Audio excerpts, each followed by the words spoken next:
sound right now? Shalom, shalom, testing, testing.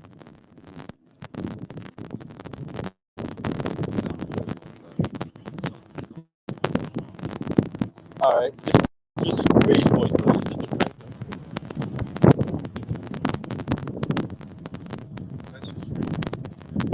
All right, shalom.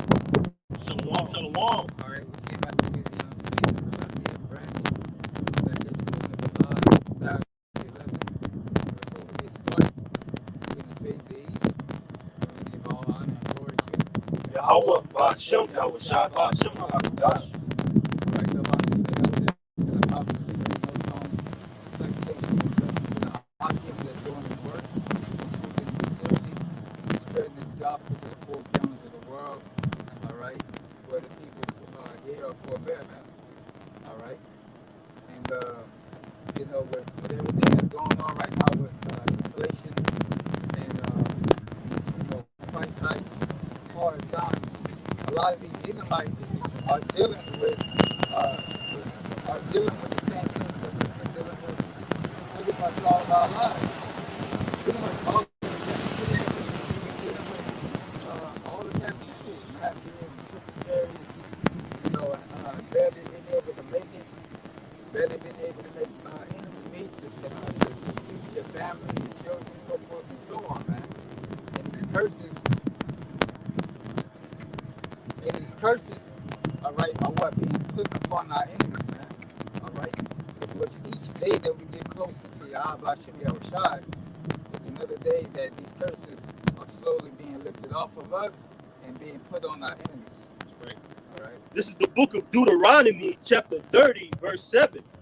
And the Lord thy power will put all these curses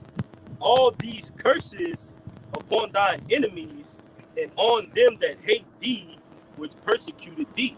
That's right. And when you read the scriptures say that Esau had a perpetual hatred for Jacob, man. All right? He had a perpetual hatred, man. All right? So, what is that, man? That makes him our enemy, man. All right? And if they're our enemy, then that means that the Lord is going to reverse the curses that's on us, all right, and put it on them, man. Put it upon their heads, man. That's right. All right. I got a quick one. All right. If you don't have anything, I got a quick one. Go ahead.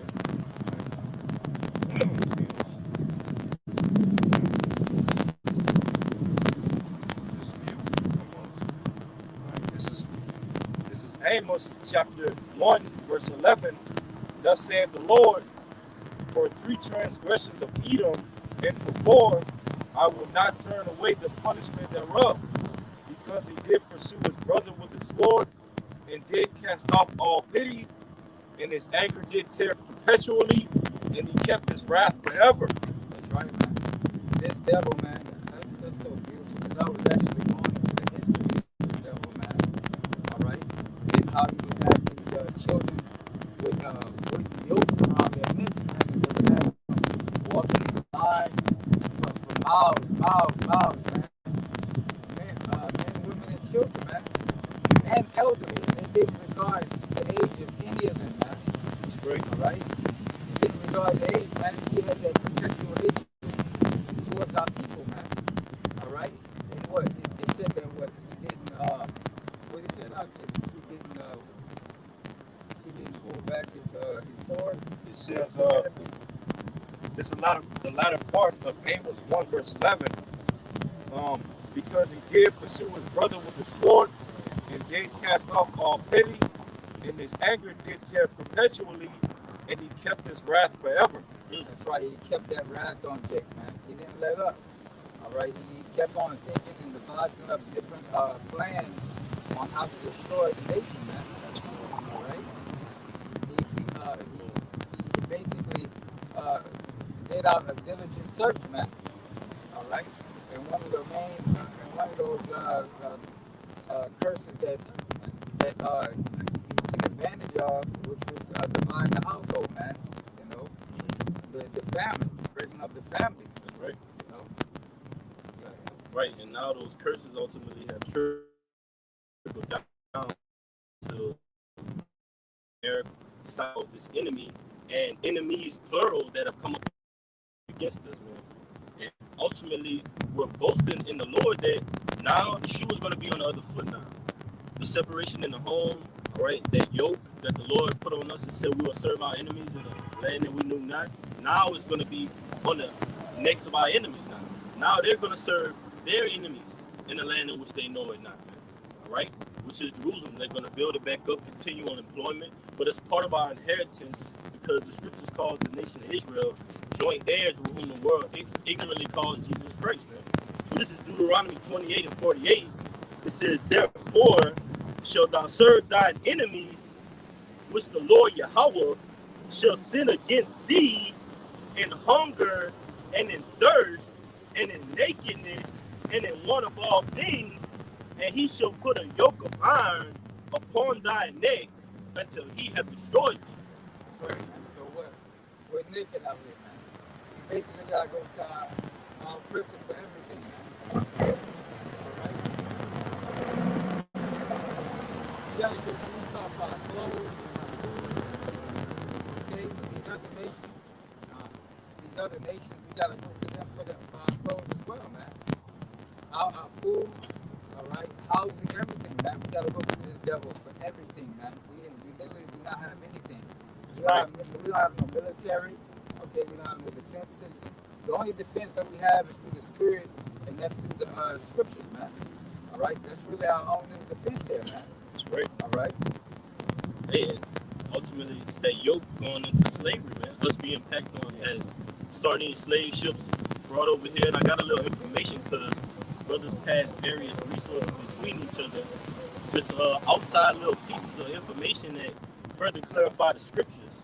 All right, so this is a slide that it says, GMS Soldiers for the Most High 144. It says, slave ships are scriptural justifications used to support slavery. It says many slave ships had on board a Christian minister to help oversee and bless the passage. And we know that as plantation Christianity. Esau Edom used on our forefathers to push that separation when it goes into Jeremiah, I believe in 17, it says, we will discontinue from our heritage. All right, so our enemies help further that affliction. The main enemy being Esau Edom. He'll further us being distanced from the Lord, man, via slavery, butt breaking, feeding our babies to alligators, using the teeth of or the skin of slaves for dentures, man. We have all of this gruesome history that our enemies have put on our forefathers, man. There's even videos on YouTube where you can search up old this guy basically restored funny, and he was basically going into they wanted to upgrade the cushion or the fabric on the chair. And when he went to go open up the chair, they had cotton and they also had slave hair in it.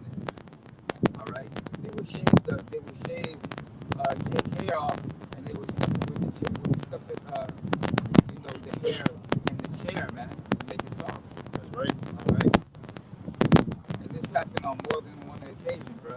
So just imagine all the different type of wicked things that Esau thought about, man. To think about putting hair in the chair, man. All right, these guys are real devil, man. Castrate our people.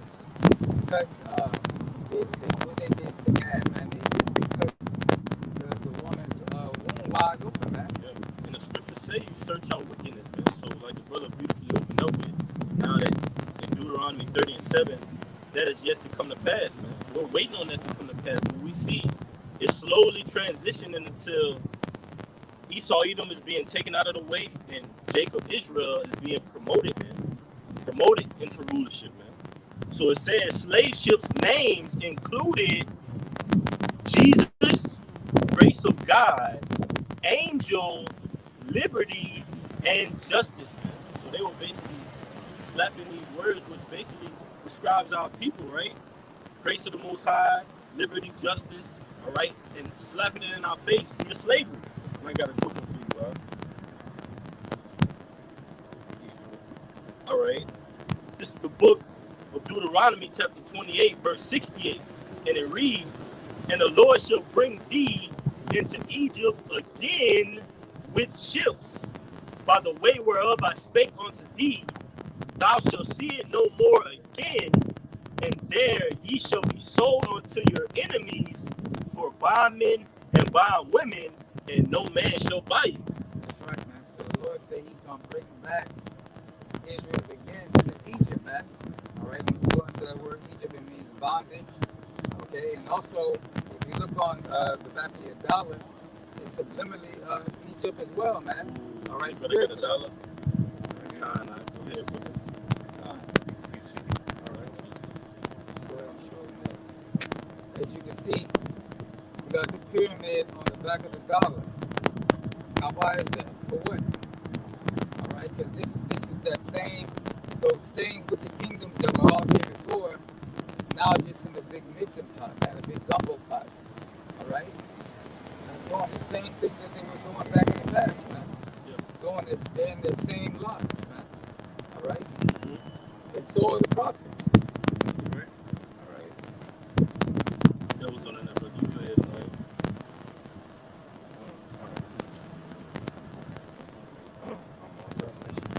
oh yeah.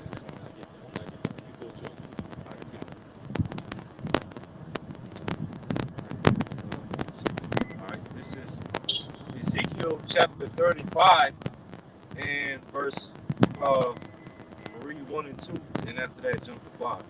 Ezekiel 35 verse 1. Moreover, the word of the Lord came unto me, saying, Son of man, set thy face against Mount Seir and prophesy against it. All right. Verse 5.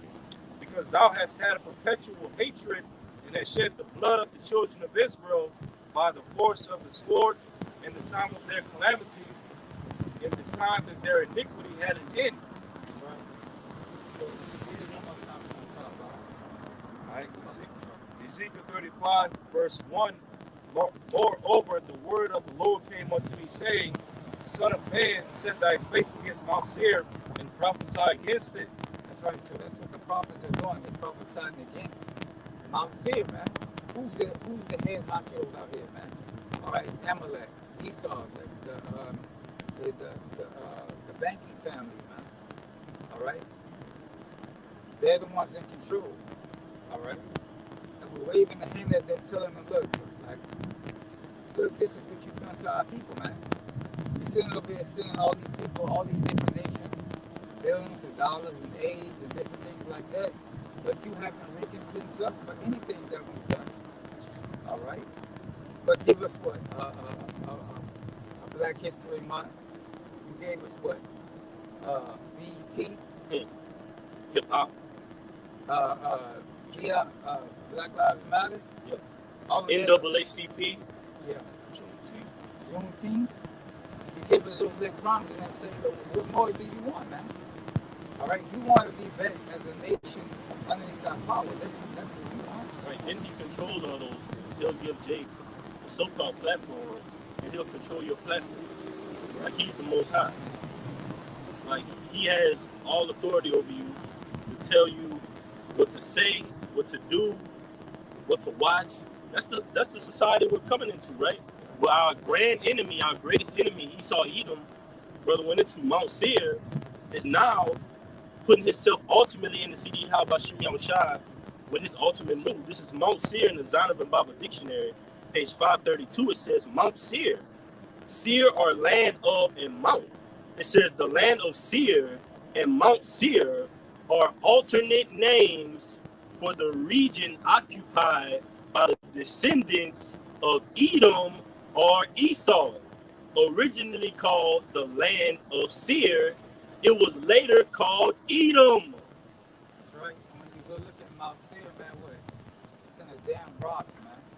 All right, and what it said in the scripture says that Edom will dwell in the cliffs of the rocks. I got it right here. All right. This is the book of Obadiah, chapter 1, verse 3. The pride of thine heart had deceived thee, thou that dwellest in the clefts of the rock, whose habitation is high, that said in his heart, who shall bring me down to the ground? And that's why he built these buildings that's freaking 15, 10, 20 stories high, man. Yeah. It's because he's so his inhabitants is what is known for what for being on high, man, being above everybody, you know, looking down on you, man, being prideful. He like to look at you from up the top of the building up there, man, looking down at you like you nobody. But the fact of the matter is, he really the slum. He's really the lowest low, lowest of the lowest on the earth, man. That's right. So you can say that the Lord wouldn't even let him be with the flocks of his daughters, man. Because what Esau does, he speaks for him. This man is vile, man. He's on the open. This is Daniel 4:17. You got it, brother. This matter is by the decree of the watchers, and the demand by the word of the holy ones, to the intent that the living may know that the Most High ruleth in the kingdom of men, and give it into whomsoever he will, and set it up over it the basis of men. That's right. So the Lord tells you that Esau is the children of fools, man. They spent. And for the Lord to raise him up, man, that shows you the power of Yahweh Hashem Shad. That again, what brother just brought out, the Lord ruled in the kingdom of men, man. He give it to whosoever he wants to, man. All right. So it's set for a point in time, like another time. Everything is set for a point in time, and this is just a point in time that Esau is in rulership. Hey, like you said, like you beautifully said, the Lord is the one, Yahweh Hashem Shad is the one who chooses the slave, he chooses the king, he chooses the low, the high, he sets them up in those places. So it's nothing for the Lord to make a slave a rich man, or a rich man a slave. And that's what's about to happen. These curses, the pandemonium in the Israelite home that Esau Edom promotes on the earth, he pushes what? Federal care, government benefits. All right? Those goodies, man, that Esau Edom promotes on the planet earth. And he spoils our people. That's what the Lord said. Is Israel a homeborn slave? So Esau Edom, you and these other nations have our people spoiled. Moab, you got our people spoiled. Ishmael, all right? Because you're on your high horse in the society due to the benefits that Esau Edom has given you, man. You're able to open up, set up shop on corners, liquor stores on every corner, chicken stores on every corner. The brothers in New Orleans, man. That's not owned by you so-called Native Americans, Latinos, and Negroes, man. But they serve some of the most popular chicken amongst our people that has them in that state of mind, like on Daycon Tyrone, man. All right?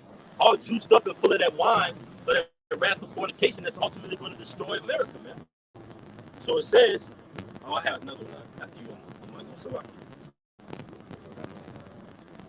Revelation. Yeah. You want that right now? I ain't got that.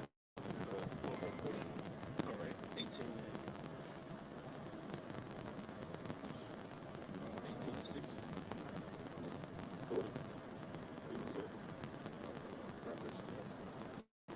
This is the book of Revelation, chapter 18, verse 6. I'm going to start at verse 4, if you don't mind.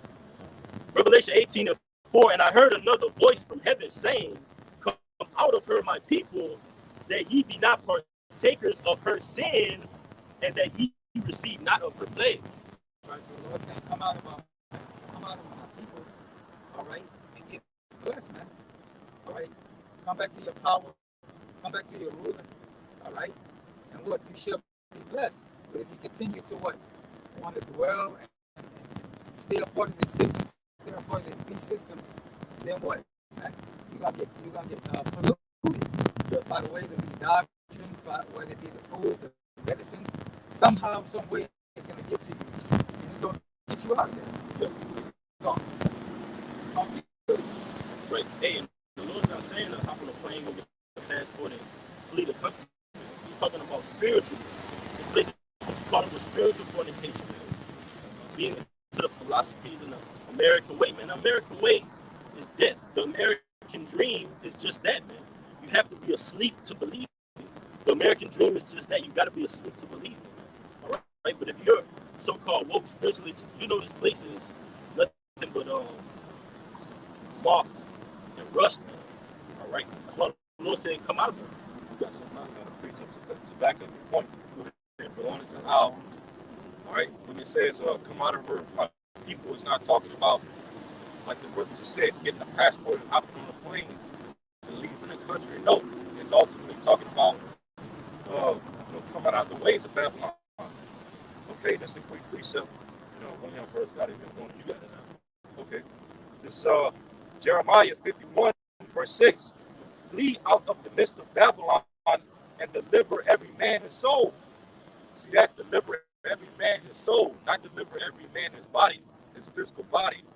Okay, no, that's how you flee out of the midst of Babylon, by delivering your soul. That's right. And coming back to the Lord, it says, "Be not cut off in her iniquity, for this is the time of the Lord's vengeance. He will render unto her a recompense." Yes, man. You got it, brother. So, this literally goes hand in hand with Revelation 18 chapter. This Babylon spoken of in Jeremiah's chapters 50 and 51 is talking about the modern day Babylon, Babylon the Great.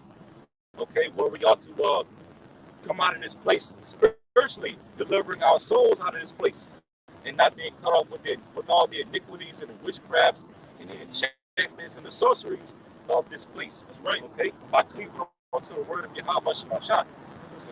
This is begging you up. Micah 2 and 10.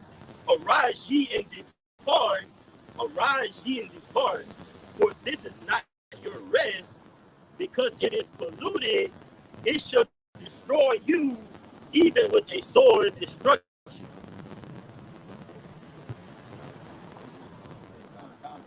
So yeah, come out of her, man, because it will destroy you with the sword destruction. And what was the point of that sword destruction?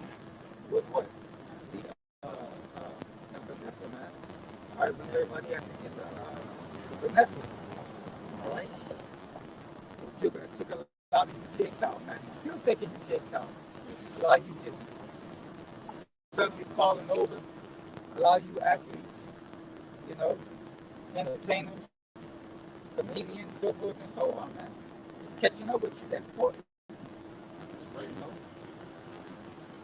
It's back in Revelation chapter 18, verse 5. For her sins have reached unto heaven, and the Most High have remembered her iniquity. That's right. So our sins have reached up to heaven, man. Meaning that the Lord sees the iniquity of this place. Not only much more here, but what about our holy land, man? Where they have all kinds of pride parades and different things like that. Right in our homeland, the Lord's not with that, bro. Yeah, Tel Aviv, man. Right. They were going in it, and that's why the Lord tells you, nasty shall dwell in Ashdod, man. Because the Lord's chosen people are not ruling, all right, Jerusalem at this point in time. All right.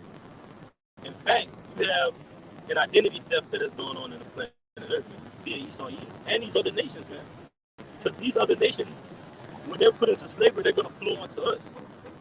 So in this society, even though we're like you were bringing out, with the ones that are counted out, the lowly, the statistics are against us. These nations still want to be like us, man. But and it tells you in Psalm 83 chapter, they came as a tumult against us, man, to cut us off from being a nation. But they still want to use us to build up the society.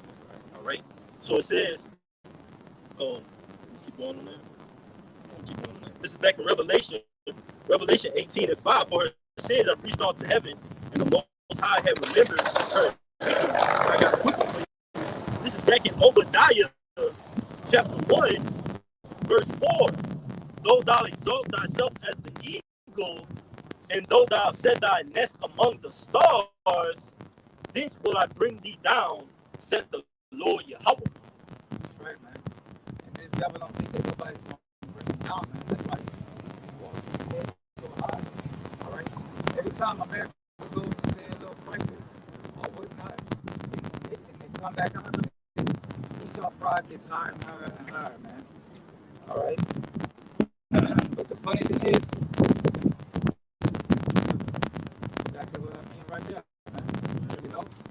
basically, man, the time is up for them, man. The time is up. The head is going to be the tail, man. All right? Esau, Amalek, is going to be in shekels, man. All right? In the nation of Israel, starting with the Yahushua and the elect, all right, are going to have them in shackles, all right, along with the rest of the other nations. Yeah. And like the brother said, right now the planet Earth is ruled by Esau, even with his technology. You see him exalting himself as the eagle, being his space military, his military is in the earth, his military power, which goes into his so-called angels, right? When you go into Revelation of that 12 and 7, Satan and his angels fought against Michael and his angels, all right? Esau Edom, he gets that pride and that post-like mentality from the power that he's back behind. Look at what move he's about to go with in the planet Earth, Revelation 13 and 16. So when he comes with his move, the Lord is going to be there in the midst of for that plan. So it says back in Revelation chapter 18, Revelation 18 at 5 again, it says, for her sins have reached on to heaven, and the Most High have remembered her iniquities. That's right. The Most High remembered her iniquities, man. The scriptures tell us that the Lord is not going to take it with you. He also says that he remembers the past, man. All right? He requires that which is past, man. All right? And with everything that you've done up to this point, everything that you've done up to this point, it has to be answered for, man. All right? Especially concerning the apple of the Lord's eye. That's right. Which are the Israelites. That's right. All right. This is Ecclesiastes chapter 3, verse 15. That which had been is done, and that which is to be had already been. And the Most High required that which is past. That's right. The Most High required that which is past. Which is the reason why, when you read the scriptures tell you what? It says that, what is that?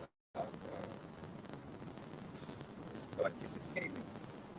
It basically goes into and for the iniquities of the forefathers. Yeah, you're talking about 14. Prepare slaughter. Yeah. For the iniquities of their forefathers. Yeah. That's right. Yeah. That's right. Yeah. And that's a beautiful precept too, because that matches up with Ecclesiastes 3 and 15, because that which happened had already been done. So that goes down to the people too. Nobody walking past to what a planet Earth existing, they haven't been here before. All right, they just been reincarnated back. Re mean again, incarnation mean embodiment, man.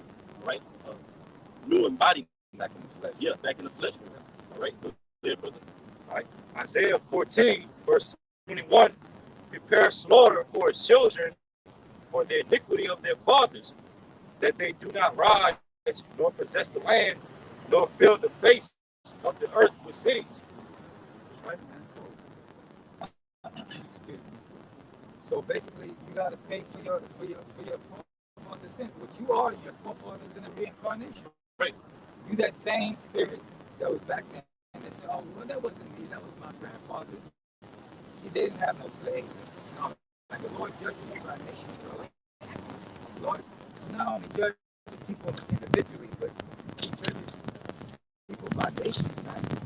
All right, by nations. All right. Yeah. Esau, Edom, you're at the top of the Lord's list. After 1,000 years, these are the nations. They're going to pay tribute. They're going to observe the survival. And Esau, Edom, crickets. No, he's not even in the equation after 1,000 years. The scriptures tell you in that same chapter, the Lord's going to cut off the son and the nephew. Didn't he do that? Did he not do that to us via slavery? Cut off the son and the nephew, the husband and wife, separate families at the auction block, man. We're paying for the iniquities of our forefathers. I got one to back you up, huh? So how much more you Edomites and the rest of you heathen nations? Back you up, you got this. Baruch 3 and 7. And for this cause, thou hast put thy fear in our hearts, to the intent that we should call upon thy name and praise thee in our captivity, which is what we're doing right now. For we have called to mind all the iniquity of our fathers that sinned before thee. Right. So, and that's why, us starting with our apostles and bishops and elders on down are doing what we're doing right now. Teaching, bringing out this word, preaching the gospel, making our bodies a living sacrifice, because we're calling, we're basically confessing the iniquities of our forefathers to the Lord, and saying that, hey, the reason we're in this condition right now is because ultimately because of our mess ups, because of us falling and breaking that first covenant. That's great. But now the elect, the remnant has woken up in these latter days to confess their ways to the Lord and call upon the Lord. Okay, ultimately begging Yahweh Shah for mercy and forgiveness, so that we can be delivered out of these curses. That's right. Verse 8, behold, we are yet this day in our captivity, where thou hast scattered us for a reproach and a curse, and to be subject to payments according to all the iniquities of our fathers, which departed from the Lord our power. Yeah. So like I just said, to this day, we're in that captivity, scattered throughout the four corners of the earth, subject to fines and payments and all this other nonsense. Okay, we have to pay. We have to pay to live. All right, we have to pay to live on the earth. That Lord willing, we help. How much I create.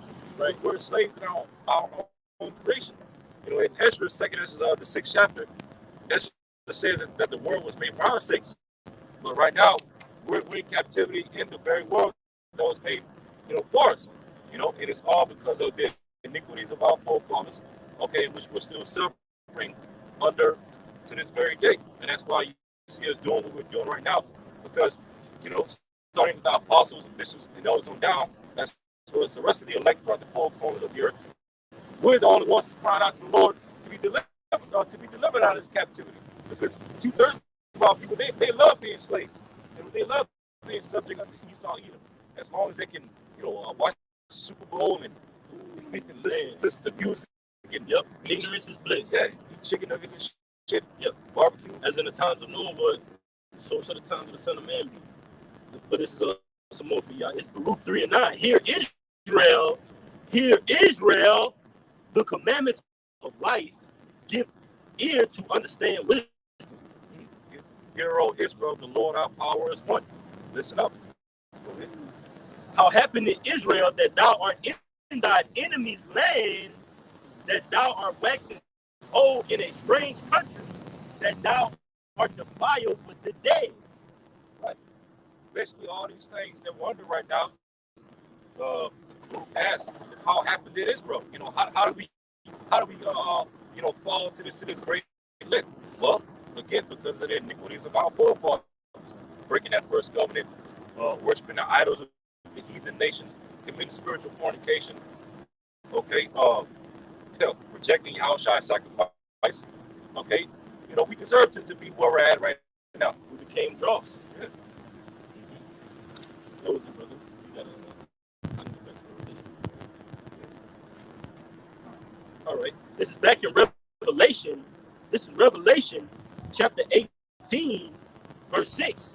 Reward her even as she rewarded you, and double unto her, double according to her works.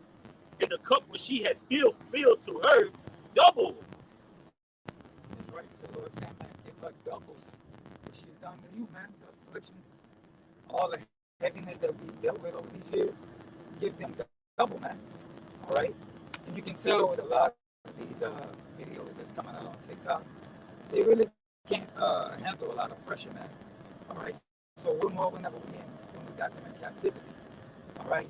They be crying over little shit like parking spaces and you can't fish here and all this other.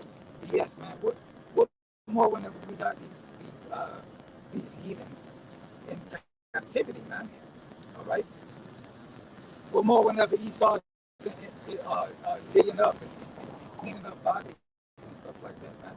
For those first 1,000 years. All right. And unpolluting the land. How much he's gonna be basically be complaining, man. All right. You ain't gonna be able to take their punishment.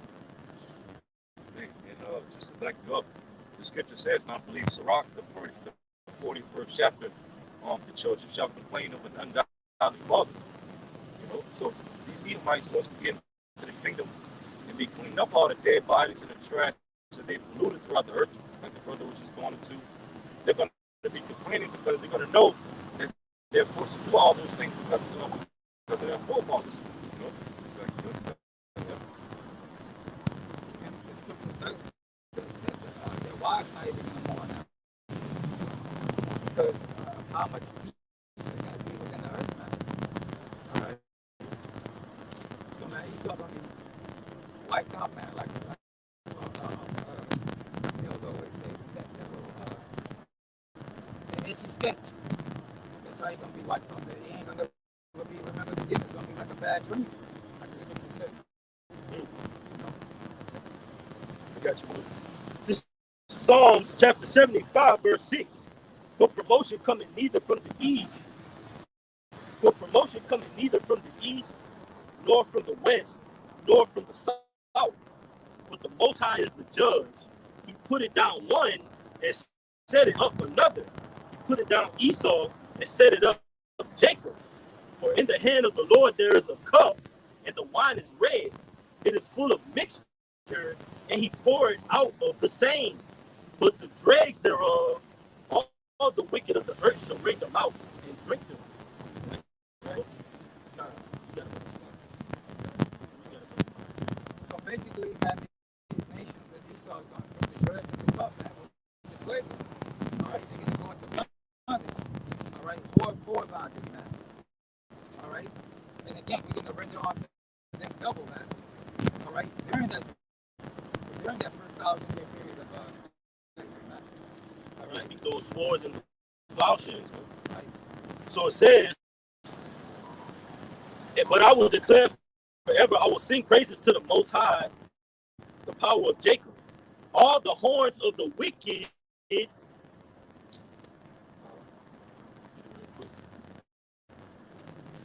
it again.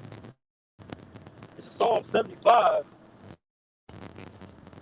and 10. All the horns of the wicked also will I cut off, but the horns of the righteous shall be exalted. That's right, man. So that's a part of that prophecy where the Lord says what? He's going to come and he's going to have what? Many crowns upon his head. Every God. So basically, the Lord is going to take the crowns of these kings and he's going to be the new governor. He's going to be the new apostle. He's going to be the new ruler on the earth, man. All right? And he's going to take it by force. All right? That's right. And that was it on that.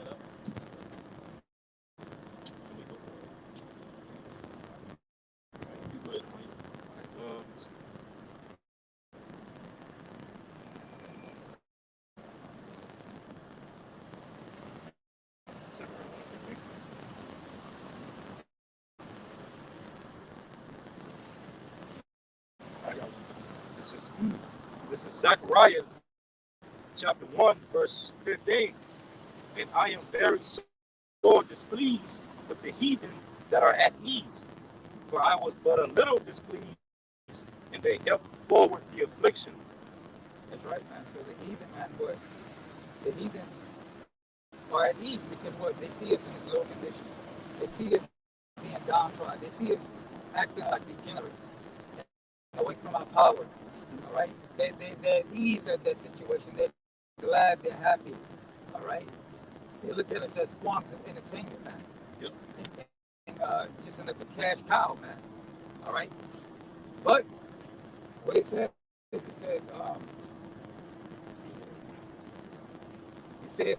for I was but a little displeased, and they help afford the affliction, man. They help afford the affliction of the Israelites, man. All right? They help Esau sell us for merchandise and guns with the Africans, man. All right? They sold a child, for wine and liquor and all this other stuff, man. All this stuff this devil has done, man. The Lord gonna put you back for it, bro. Right? Slavery, eye for eye. The Lord is just, man. And it's not gonna be your wicked, twisted form of slavery, man. It's gonna be righteous slavery, right? Fines and payments, paying tribute. Okay? The sun is not gonna go down on our anger, man. It's gonna get done right then and there. Judgment will be issued out. And payments will be issued out, man. Alright? So it says, Ezekiel 35:5, because thou hast had a perpetual hatred and has shed the blood of the children of Israel by the force of the sword in the time of their calamity, in the time that their iniquity had an end. Let's talk about Esau Edom, man. He forwarded the affliction, that helped forward the affliction. So it's not only Esau, it's the whole gang, man. Pertaining to the back of the side, man. Alright? Pertaining to Psalms 83rd chapter, which I'm gonna get real quick, and I'm gonna go to Psalms the 2nd chapter. Alright, they were in tumult. Did you get that word tumult out for the brother?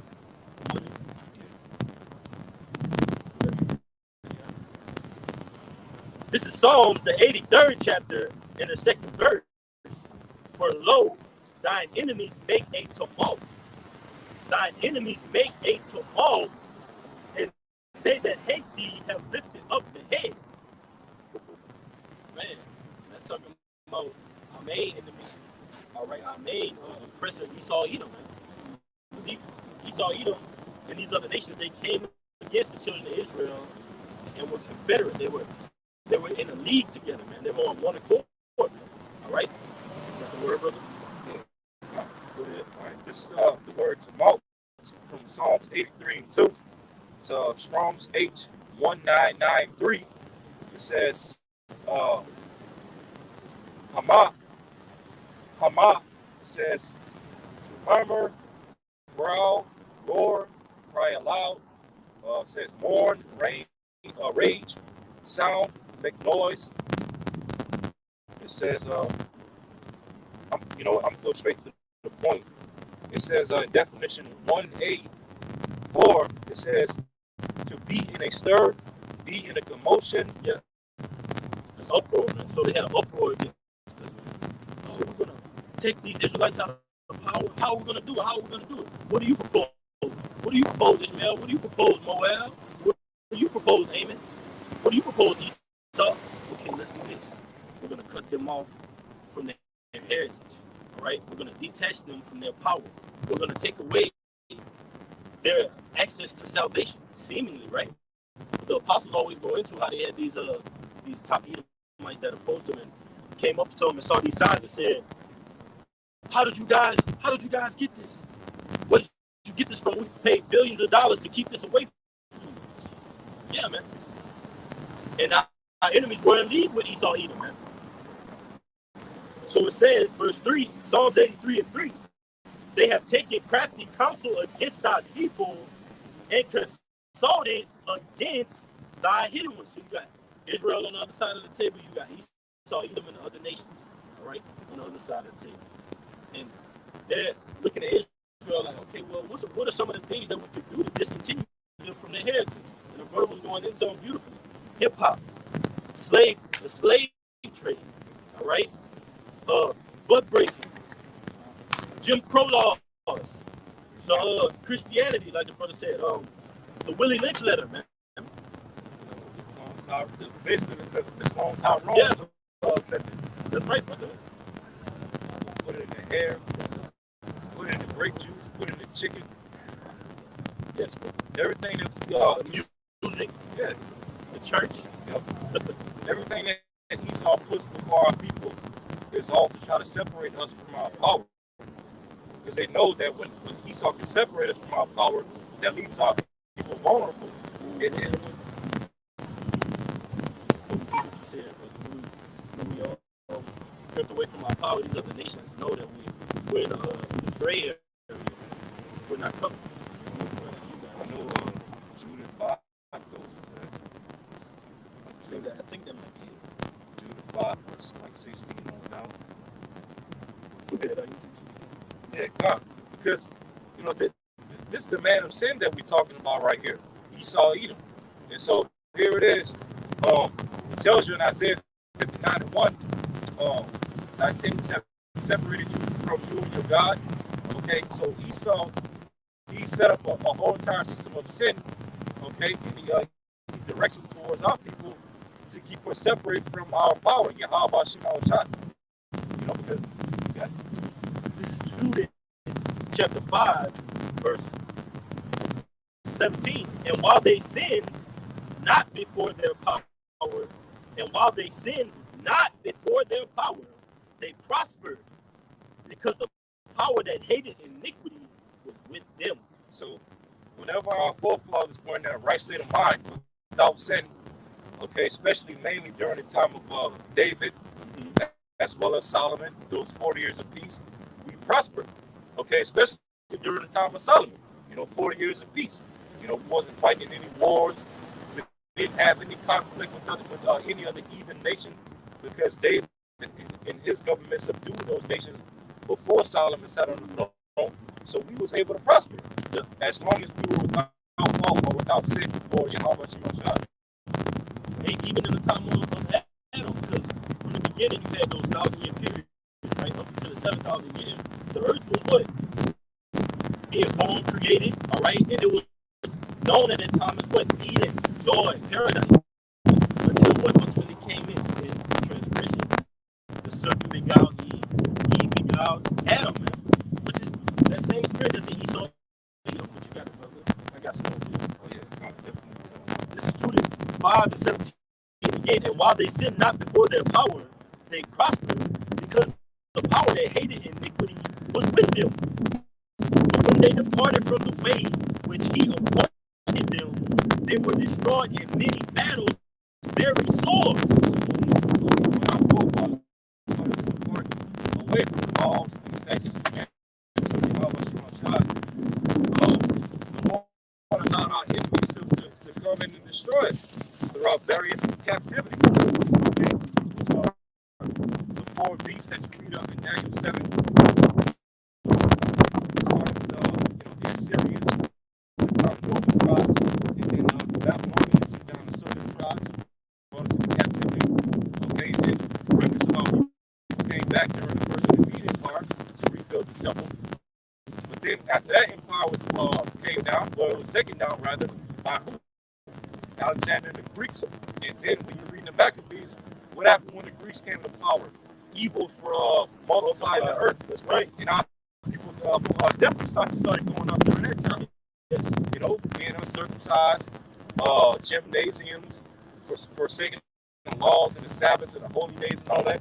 And then all the way up until the time of the Roman Empire, when Yahushua and John the Baptist came on the scene. Our people were going off on a heavy level back during those times. And it's still the same case. And then in these other days, that's where the Greco all over again. You hit that fall where 70 our people discontinued, right?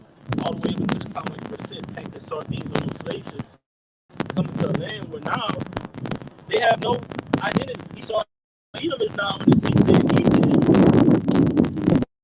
That's how much we're discontinued.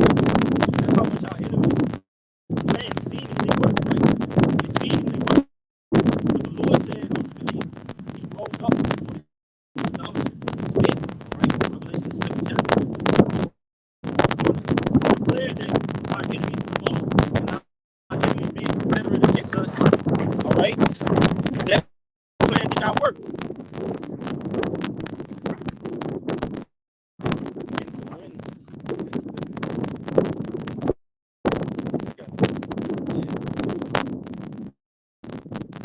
You can just stand it under the.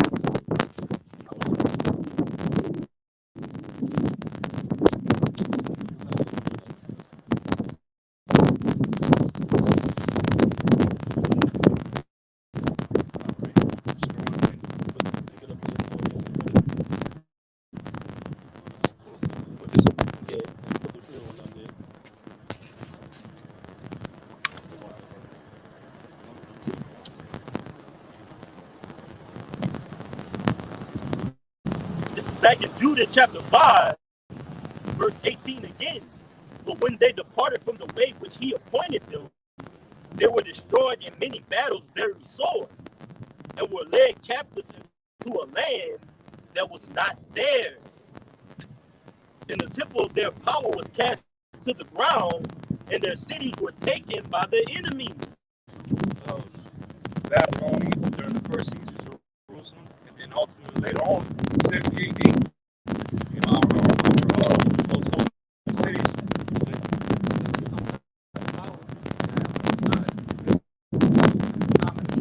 That's great.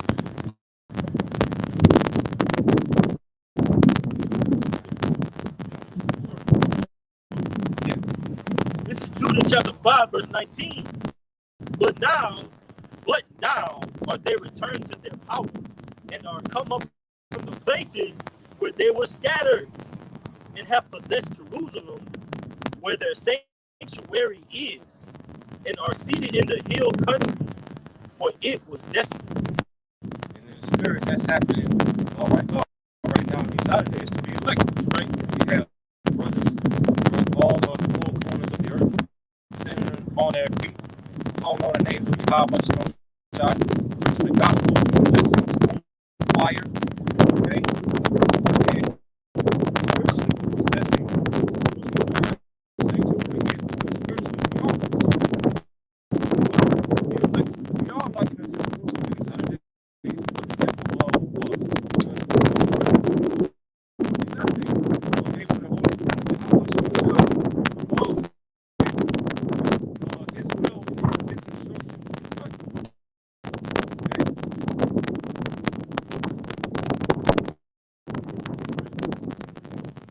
So, you can actually be down this. All right. Okay, it's Judah chapter 5, verse 20. Now therefore, my Lord and Governor, if there be any error against this people, and they sin against their power, let us consider that this shall be their ruin, and let us go up and we shall overcome them. But if there be no iniquity in their nation, let my Lord now pass by, lest their Lord defend them, and their power before them, and we become a reproach before all the world. You see, what's beautiful about everything that the brothers just read in Jude 5, verses 17 down to 21, is that pretty much explains the mindset behind Psalms 83.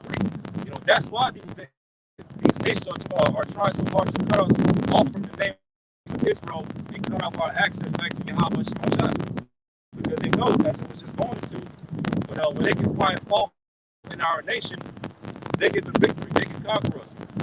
But when there's no fault in our nation, you can't take it. Right, protect it, you know. And here it is. There's various scriptures out the Bible that speaks about how the remnant or the elect will be found without fault or without guile, blameless before Yahweh. So guess what? We're going to get the victory based on what the brother just read in Jude 5. Right? They can't find no fault in our nation via the elect. So guess what? We're on our way to overcoming whatever these heathen are getting ready to throw at us. Right? This is Ezekiel 28 and 25. Thus said the Lord Yahweh, when I shall have gathered the house of Israel from the people among whom they are scattered, and shall be sanctified in them in the sight of the heathen, then shall they dwell in their land, and I have given to my servant Jacob. Right? So the elect throughout the earth in these days are sanctifying Yahweh Shai. And how is that? Because we're hallowing the name of Yahweh Shai. That's part of the Lord's Prayer. Hallowed be thy name. Which goes into what? Keeping the name of the Lord clean. Not throwing dirt on the Lord's name, not bringing shame on the name of Yahweh Shai. And that's what the elect are doing. Because we're being likened unto a faithful woman to Yahweh Shai through obedience. Right? Hey? And so through our obedience, Lord willing, we have that number starting with our apostles, and it was on down pretty good. So, okay, the Lord's going to gather us wherever we're scattered at throughout the four corners of the earth. Right?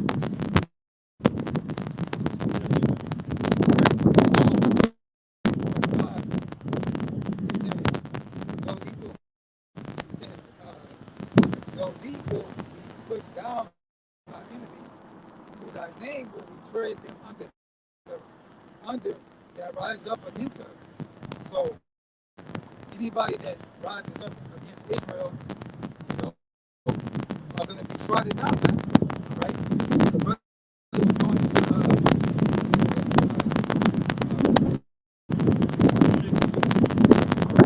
talking about how the Lord is on our side, he's undefeated. All right? When he's God's power on our side, we're unmatched. We can't be touched, man. All right? So that's what this scripture is saying. Is that, but, you know, we basically only got our enemies with our pushing out the word. And we know there's going to be difficulties for us to be right. All right? We know how much of it's going to be our buffer. All right? That's right. Back to Psalms 83. Psalms 83 and 3. They have taken crafty counsel against thy people and consulted against thy hidden one. The scriptures tell you, it tells you that they covered the faces of the judges thereof. And Esau Edom has done it through the course of history. Whitewashing, iconoclasm, during the Renaissance period. All right? Painting pictures of, and we have the proof, man. We have the proof of pictures of the early 80s, man, and those dominoes, man. All right? Of what the world viewed of the depiction of Yahushua, whom the world ain't know what they call Jesus Christ. Right? And he was a dark-skinned man from the tribe of Judah. All right, but Esau came into power, and this came into place. Psalms 83 and 3. They have taken crafty counsel against thy people and consulted against thy hidden one, the Israelites. It says, they have said, come and let us cut them off from being a nation, that the name of Israel be made no more in remembrance. And then ultimately, our enemies did do this. Jeremiah 17 and 4. And thou, even thyself, shall discontinue from thine heritage that I gave thee. That I gave thee. And our heritage is what? The law, man. All right? The law and our heritage go hand in hand, man. Our customs, how we do things, what power we serve, how we serve our power. When is our power? What's the timeline for our power coming back? All right? Be a good watchman. Okay? So it says, and thou, even thyself, shall discontinue from thy heritage that I gave you. And I want to prove ultimately that the heritage is going into the law. This is two quick precepts. This is Sirach, chapter 17, verse 11. Beside this, he gave them knowledge and the law of life for an heritage. Beside this, he gave them knowledge and the law of life for an heritage. So the Lord gave us laws, statutes, and commandments. That's our heritage. That brings us back unto the Lord.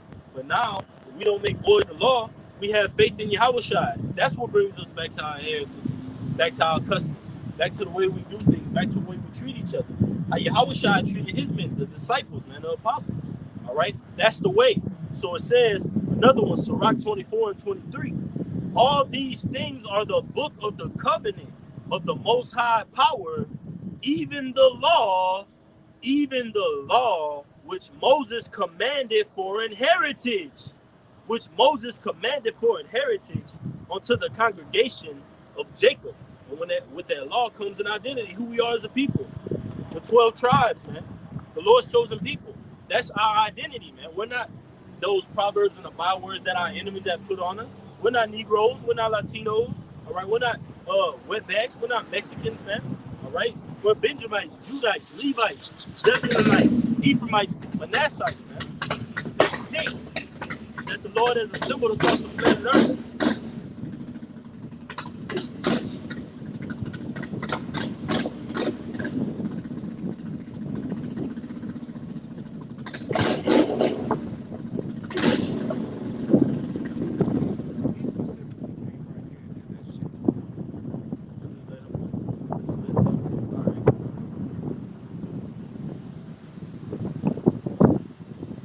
Jeremiah chapter 17, verse 4 again.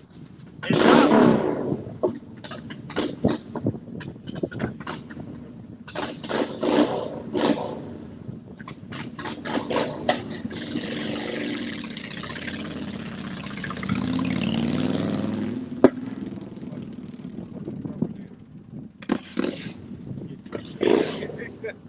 this is Jeremiah Jeremiah 17:4, and thou even thyself shall discontinue from thy heritage that I gave thee, and I will cause thee to serve thine enemies in the land which thou knowest, for ye have kindled a fire in my anger, which shall burn forever. We now prove that the law goes hand in hand with our heritage, man.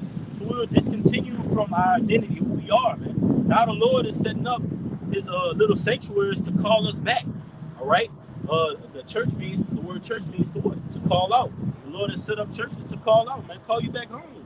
All right. Back to that heritage, back to the way of life, that way of thinking. All right. Faith in Yahushua. Go ahead, brother.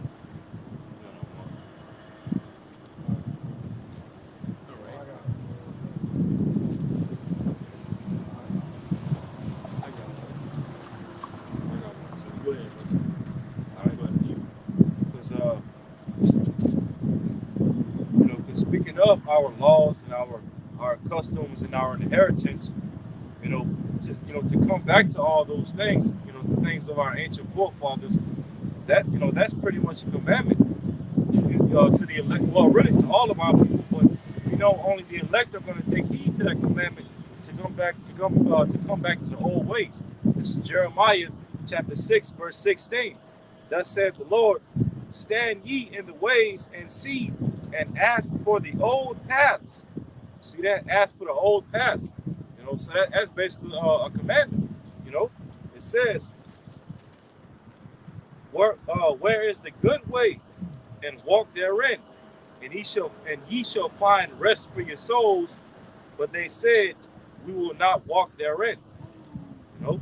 So the Lord commanded us as a nation, okay, to ask for the old paths, all right, the old ways, which are the ways of Yahweh Shemashai, the law, statutes, commandments. Because the ways in the past that our people follow now, all right, black culture, Latino culture, native culture, got to throw y'all in there too, all right. None of those ways and cultures that our people practice today, well, have been any good for us. Okay, all they've done was just nothing but continue to dumb us down, continue to make us, docile to our enemies, indoctrinated, like the brother just said. Continue to, basically keep us separated from our power. So the Lord commanded us to ask for the old paths. Okay, seek the old ways. Prepare to search for our fathers, like it says in Job 8:8. Okay, because that's the good way. That's the way that we ought to walk in. That was the ways that we were commanded to walk in, going all the way back to the beginning in the garden. But like you just said, at the latter part of Jeremiah 6:16, but they said, we will not walk therein. And that's what the 2/3 of our people are saying in these days. They don't want to walk therein according to the ways of Yahweh Shemashai. So guess what? That's why 2/3 of our people got to be cut off and die. Everybody's got it.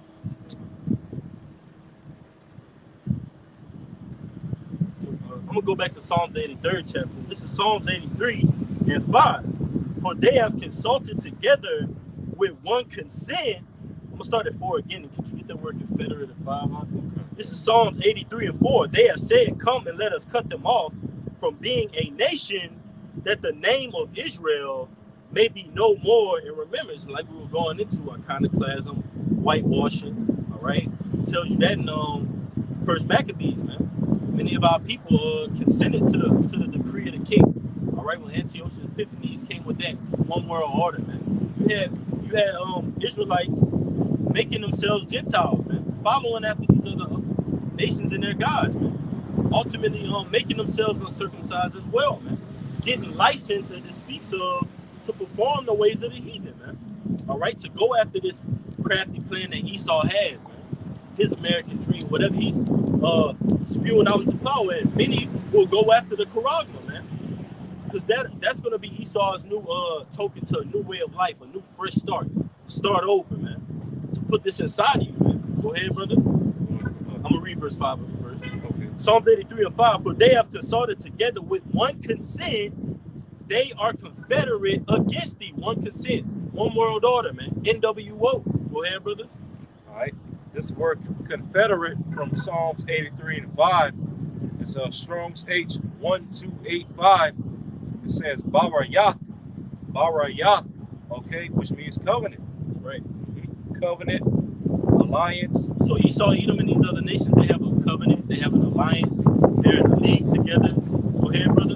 It says a pledge between men. A pledge, they pledged, all right? Meaning what? They're on one accord. Go ahead, brother. It says treaty, alliance. It says league, man to man. Man to man. They had a heart-to-heart about taking the nation of Israel out of power, all right? Covering the faces of the judges. Fooling the entire planet Earth to make them seem like the Lord's most despised people, and to make the heathen, starting with Esau, Edom, seem like the Lord's chosen people, man. Anybody but Jacob, right? Everybody's the chosen people on the planet Earth except the Israelites. Moab's up to bat. Oh, okay, the Lord dealing with them. They got substance in the earth. They must be the Lord's chosen people. Esau, Edom up to bat. Oh, they got substance in the earth. They got power. The Lord must be dealing with them. All right, but the Lord tells you deal with the meek, the lowly, the poor, man, the afflicted, the contrite spirit. Go ahead, brother. Now, when you go down to definition B2, all right, under the word confederate in Psalms 83 and 5, under definition B2, it says covenant, divine ordinance with signs or pledges. Woo. Man, go ahead, huh? Yeah, God. So these heathen, when they made that confederacy against us to cut us off from the name of Israel and discontinue us from our power, they ultimately made a divine covenant. Okay, they ultimately consulted with the spiritual demon Satan. Yes, as beautiful. You know, as left hand side. Yep, the left hand side. Because these devils, all of these heathen all together, they know that in order to take us down as a people, they're going to need a higher power on their side. That's right. You know. So, and as a matter of fact, there's a brother. You spoke of. You said the UN a few minutes ago. Yeah. Yeah. Basically, when these the rulers of these heathen nations, when they get together at these UN meetings and these UN councils, the brother always speaks to this. They all, out of all the seats that they have at the round table, they always have that one single seat that's at the head of the table that they leave empty, because ultimately they commune with the spiritual demon Satan right there in those councils. You know, so these heathen, they consulted with the left hand side to ultimately figure out ways and tricks and schemes to take us down as a nation.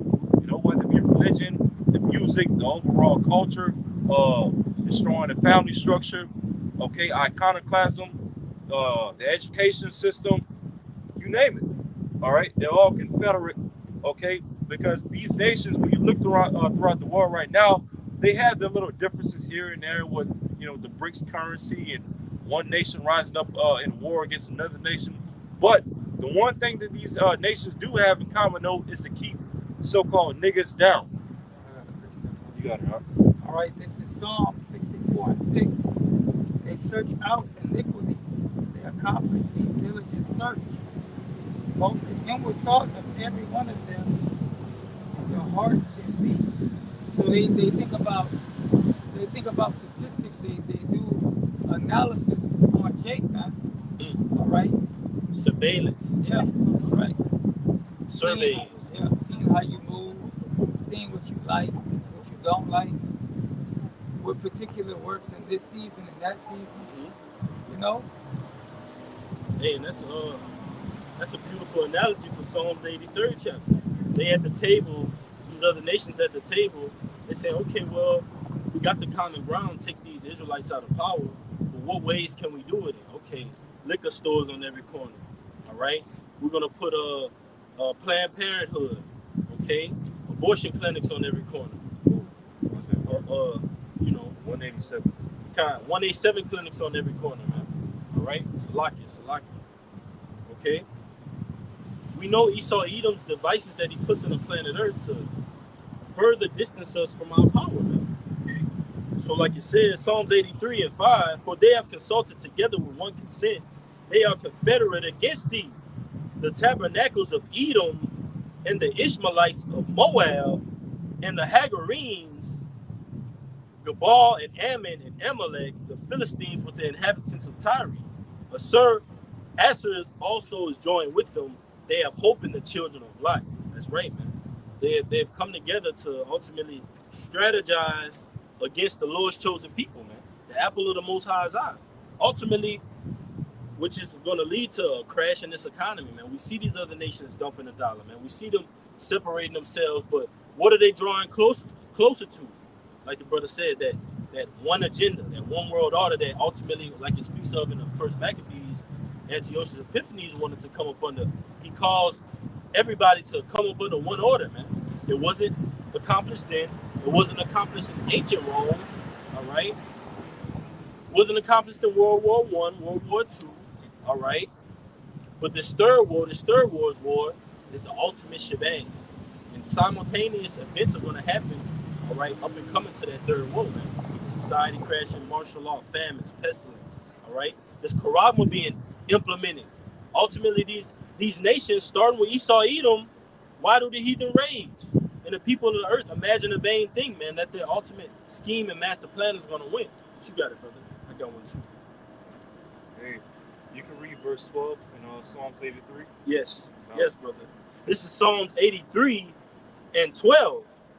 Who said, let us take to ourselves the houses of the Salakia, I'm going to read it again. Let us take to ourselves the houses of God in possession. Right.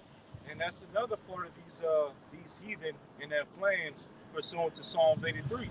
You know, they want to cut us off from the name of Israel, that the name being no more remembrance to us, and cut off our access to Yahweh Shemashai. And the ones of our people that they can't kill off, all right, the ones of our people that they can't kill off, ultimately they want to possess us. Okay, and how are they going to try to aim to possess us? Ultimately through the Qarabma. Okay, the Qarabma is going to serve as a modern day way of branding slaves. Okay, because going back,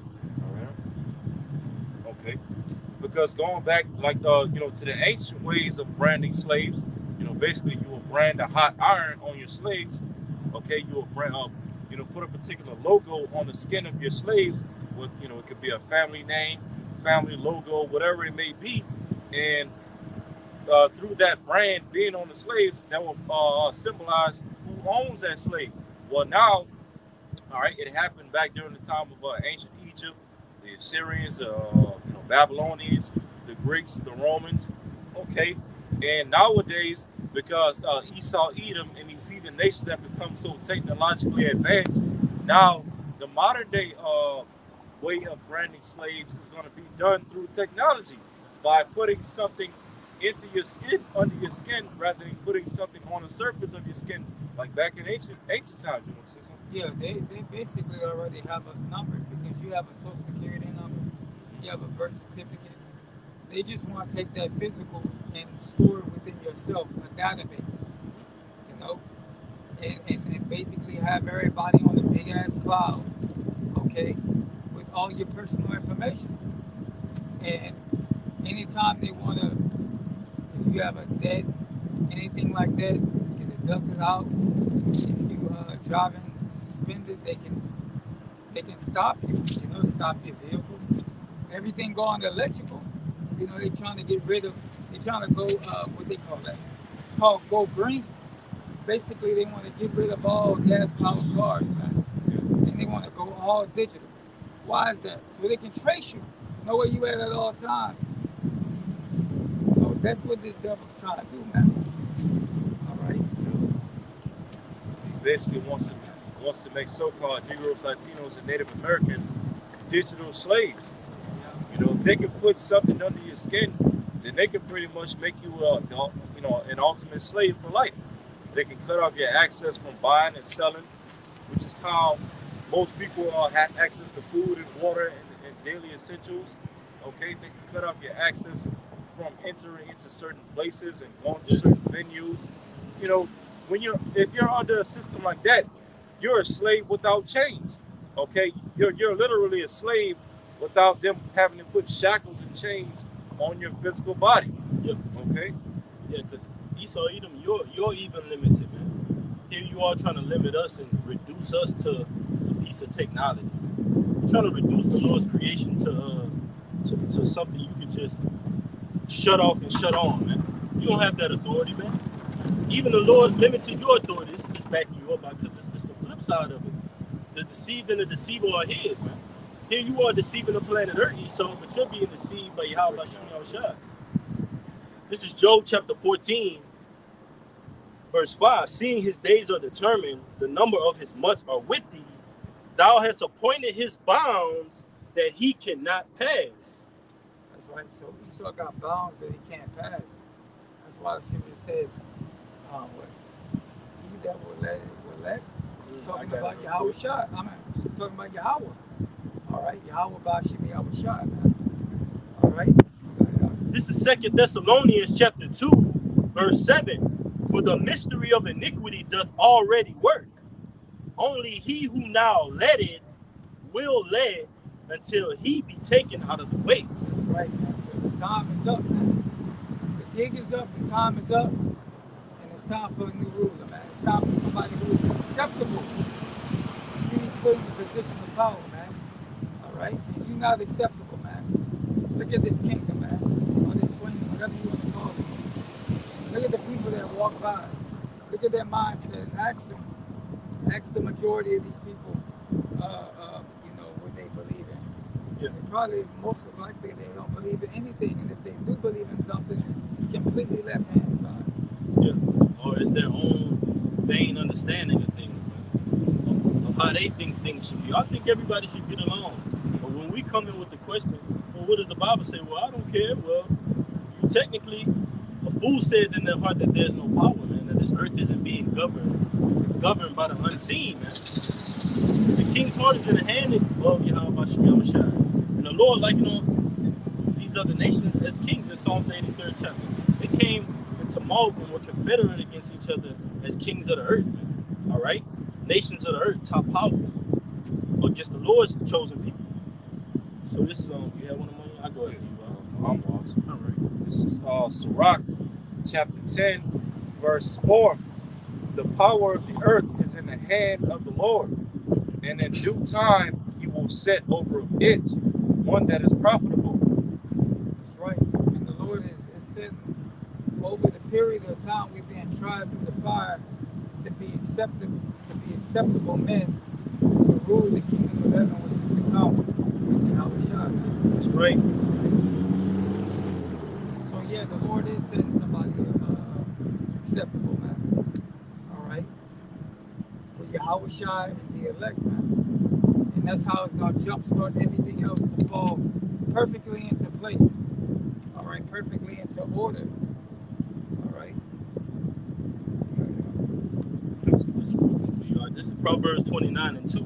When the righteous are in authority, the people rejoice. But when the wicked bear rule, the people mourn. That's right. So when the righteous are in authority, there's gonna be no more crying, no more weeping. All right. When you go into these major cities, you see a whole bunch of people mourning, man. All right. You got a whole bunch of homeless people, a whole bunch of people that got food. Yeah. You got children that's starving. You got families that's on drugs. They're so bad on drugs they can't even take care of their responsibilities, man. All right. Let alone take care of themselves. We ain't gonna have none of that in the kingdom, man. All right. When you come to us to get healed, you're gonna actually get healed. We're gonna give you the herbs and different things that you need to heal your body. Rather than when you go to Esau, he only give you enough to where you can straggle enough along until the next time, man. You know, which is hell, bruh. This place is hell. Yeah, that's why we get this real quick. Because ultimately, that's why the Lord is gathering up these nations in the valley of Yahweh Shai. Because they've come against us in the tumult. So the Lord is going to gather them up, and it's going to be one big showdown in the valley of Yahweh Shai. And which the conclusion of that showdown is going to be Esau Edom being taken out of the way, these other nations going into slavery, and Esau Edom being reduced and fined with 1,000 years, man. How do you like that? All the time you give Jake, man, unrighteously, now you're getting 1,000 years? Then after that, extermination? then it's righteousness. The whole earth is going to know that that judgment was righteousness for your ways in the planet earth. Even the heathen nations. This is Ezekiel 36. Because the earth is going to return to Eden again, man, when you're taken away from this place of Esau. It's going to return onto Eden because who's going to be in rulership then? The nation of Israel. And that's ultimately going to be a sign throughout the planet earth that we're the Lord's chosen people. How the earth is going to be restored. It's going to show that, hey, well, not only did the Lord come back and deliver them, but the earth is even reacting to it. That they're righteous. You know what I mean? That's right. So it says, Ezekiel 36 and 35, and they shall say, this land that was desolate, because it tells you in Ezekiel 38 that the land of Israel is going to be brought back from the sword by that thermonuclear heat. And rightfully so, because look at all the wickedness is exceedingly polluting the Lord's sanctuary, man, where the Lord sits his seat. All right? The house of David. Okay? So it says, and they shall say, this land that was desolate has become like the Garden of Eden, and the waste and desolate and ruined cities are become fenced and are inhabited. So that the sanctuary of the Lord, Jerusalem, which is the mother of us all right, it's going to be taken down, all right, burned down, ultimately to be built back up and inhabited again. All right, that hasn't happened yet. The rulers of deceit and craftiness and all left-handedness in the flesh, Esau, Edom, they're currently ruling right now. We need something that's bigger than us to deliver us from the situation that we're in. This is a dire situation, man. All right, that the nation of Israel is in, man. Look at us. We're going to work and turning around, and you're looking in your pocket, and everything's falling out of it. You have nothing. You can put your hand through it, man. Oh, that's your pocket. Go ahead, brother. It's a quick proverb. All right, this is Proverbs chapter 11. Proverbs chapter 11, verse 10. When it goeth well with the righteous, the city rejoiceth. Yes. And when the wicked perish, there is a shouting. Hey, so when everything ultimately goes right with the nation of Israel, starting with the elect under Yahushua, right, as it just said, the city rejoiceth.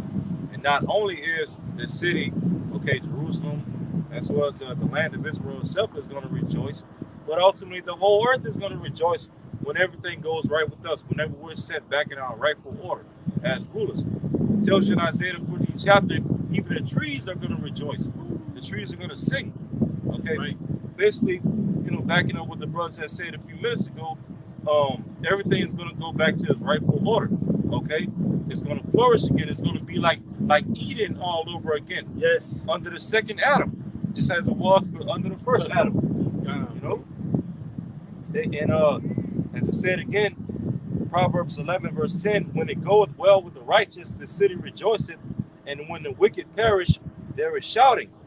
So, hey, when the wicked Esau, Edom, is going to perish by the Lord and be taken down, there's going to be a shouting throughout the whole entire earth. Like, yes, finally, this nigga is out of here. Yes. And as a matter of fact, because even if you go back to last year, whenever the U.S. military had pulled out of Afghanistan, I believe that was like the president of Pakistan, if I'm not mistaken.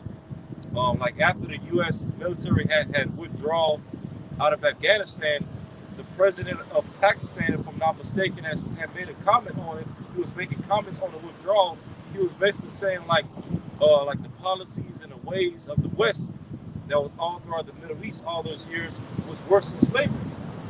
He actually said that. Said a mouthful right there. Man, because basically, what are some of the ways of the West? The woman being over the man, okay, alphabet rights, taking on the U.S. dollar, which is nothing but really a debt note, a Federal Reserve note. Beta males. Yeah. All of those things are literally worse than slavery, because even when you look at our people, despite all the slavery and the Jim Crow that was put upon us since we've been over here in this country, slavery was never able to destroy our family structure. It wasn't until the modern day Western culture, this feminism and all that, is what ultimately destroyed our family structure. And Esau took all of that and brought it to those Middle Eastern countries and push that culture within the Middle East. And so when the U.S. military withdrew out of Afghanistan back last year, you even had certain leaders over there in the Middle East. You know, they were like basically like in a sigh of relief, you know, shouting because the ways of the West, Babylon the Great America, is worse than slavery. Yep. Got you a quick one. This is Habakkuk chapter 2, verse 5. Yea, also, because he transgressed by wine, he is a proud man, neither keepeth at home, who enlargeth his desire as hell, and is as death, and cannot be satisfied, but gather unto him all nations, and heap it unto him all people. And Esau Edom does that with his philosophy. He goes talk about the planet Earth. You do a quick Google search and tell me how many U.S. embassies are throughout the planet Earth. All right, he does that via his military bases throughout the planet Earth. And then when he furthers his agenda, he sets up shop, lays down his law, democracy. Do as thou will. He imposes his will on these other nations, all right, enlarges himself, get down and lay down. Like, what was that state property? Well, get down and you go lay down. Get down means what? You get drunk off this wine. Let me see you naked. Lay down means what? Get put to death. That's just known some of our forefathers during the time of Maccabees, man. 7 brothers. Whether go to death, that's the found themselves swine. That's the integrity of the elect of the house of Israel, man, the Lord's people, Israel. All right, so it says, but gather unto him all nations and keep it unto him all people.